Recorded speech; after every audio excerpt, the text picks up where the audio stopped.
C'était il y a 8 mois. Le Bel Espoir larguait les amarres du port de Barcelone.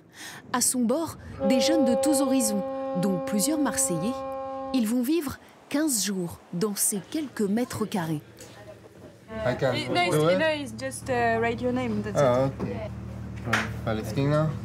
Embarquer, c'est apprendre à se connaître.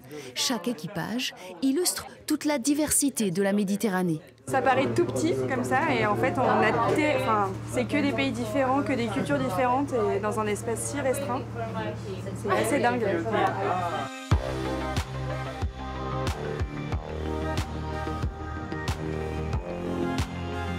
En 8 mois, le Bel Espoir a fait 30 escales, traversé 11 pays, embarqué 200 jeunes pour autant d'aventures intenses.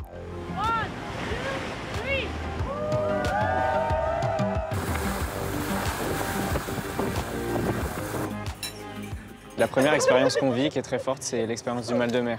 On a froid, on a faim, on vomit énormément. Et en fait, c'est ce mal-là qui, finalement, nous fait nous rejoindre sans qu'on parle. En fait, on se rencontre dans nos pauvretés et dans nos fragilités premières, qui sont humaines. Et en fait, on se rencontre humain avant de se rencontrer musulmans, chrétiens, je sais pas moi, plongeurs ou directeurs de je sais pas quoi. En fait, on se rencontre avant tout frères et sœurs humains.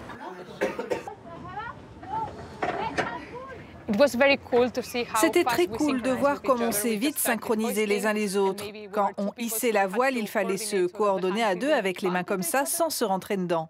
Mais on a eu cette connexion et finalement, au bout de 3-4 fois, on était déjà ensemble. C'était très collaboratif, j'ai adoré.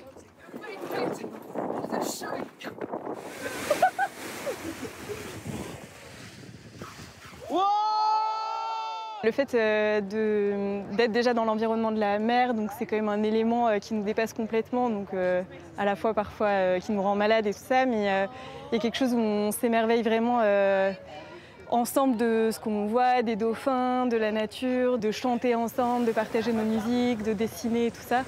Et c'est vraiment des moments qui font qu'on devient amis.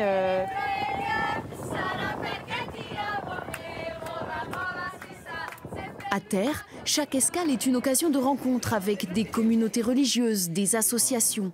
Même le pape est monté à bord il y a quelques jours. Une visite rare pour saluer ce voyage unique. C'était une expérience unique et à la fin, nous sommes devenus une grande famille. Pour se rencontrer en tant qu'humain, il fallait bien qu'on soit tout petit et qu'on soit tous ballottés dans un petit bateau là. Et en fait, c'est ça qui m'a profondément changé, je pense. C'est en tout cas d'accepter mieux que je ne suis rien. Et ça fait du bien.